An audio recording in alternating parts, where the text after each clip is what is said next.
प्रधानमंत्री जी का ये 10वां 11वां संभवतः ये उनका दौरा है। जितनी बार प्रधानमंत्री जी आए उतनी बार हजारों करोड़ की राशि की परियोजनाओं को बिहार के लिए समर्पित करके गए। विपक्ष को जो कहना है, गाली गलौज करना है, चोर चोरी जैसे शब्दों का इस्तेमाल करना है, माताओं बहनों को अपमानित करने का काम करना है या विकास को छोड़कर क्षेत्रवाद की राजनीति करनी है, ये विपक्ष को मुबारक हो। चुनाव का समय है, विपक्ष इस तरीके की राजनीति करेगा ही करेगा। आपको बिहार में होता विकास नहीं दिख रहा। आज जहां पटना के एयरपोर्ट के बाद पूर्णिया के एयरपोर्ट का उद्घाटन प्रधानमंत्री जी के द्वारा किया जा रहा है। बिहार में 2 एम्स दिए गए हैं। एक के बाद एक प्रधानमंत्री जी का ये 10वां 11वां संभवतः ये उनका दौरा है।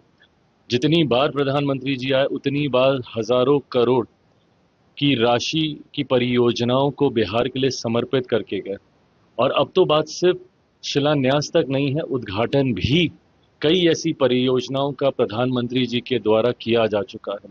मैं मानता हूं विकसित बिहार बनाने के जिस संकल्प के साथ हम लोग आगे बढ़ रहे हैं, उस संकल्प, उस मुहिम का मजबूती से नेतृत्व प्रधानमंत्री जी के द्वारा किया जा रहा है और डबल इंजन की सरकार का लाभ अब बिहार और बिहारियों को दिखने लगा है।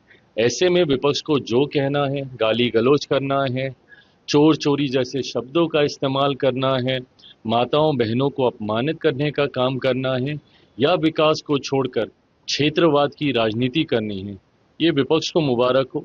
हम लोग जिस लक्ष्य के साथ आगे बढ़ रहे हैं उस लक्ष्य पे बिना भटके, बिना डिगे हम लोग आगे बढ़ने का कार्य कर रहे हैं। जीतन राम मांझी जी ने कहा कि 20 सीट मिले अन्यथा हम 4 सीट पे चुनाव लड़ेंगे।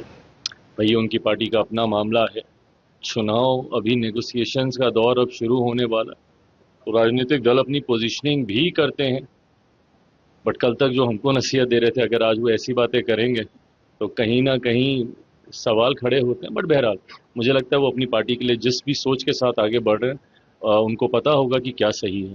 तेजस्वी यादव अकेले लड़ने की बात कर रहे हैं, क्या उनको कांग्रेस से मोह भंग हो गया क्या? कांग्रेस से मोह भंग होना स्वाभाविक है। जिस तरीके से कांग्रेस के नेता और नेता प्रतिपक्ष राहुल जी जब बिहार दौरे पर आए थे, एक लंबा समय उन्होंने यहाँ पे बिहार की जनता को भ्रमित करने के लिए एसआईआर वाले मुद्दे को लेकर उन्होंने यात्रा निकाली थी और उस यात्रा में बिहार के नेता प्रतिपक्ष ने अपना सर्वोच्च उनको समर्पित किया था। उनकी गाड़ी तक वो चला रहे थे, उनके पीछे पीछे हर मंच पर, हर जगह वो दिखने का काम कर रहे थे। पर उसके बावजूद उनके नेतृत्व को स्वीकारा नहीं गया, उनके नेतृत्व को कांग्रेस के द्वारा सम्मान नहीं दिया गया। तो ऐसे में कहीं ना कहीं इस बात की ठेस तो होगी ही होगी। बहरहाल ये गठबंधन के भीतर की बातें हैं। महागठबंधन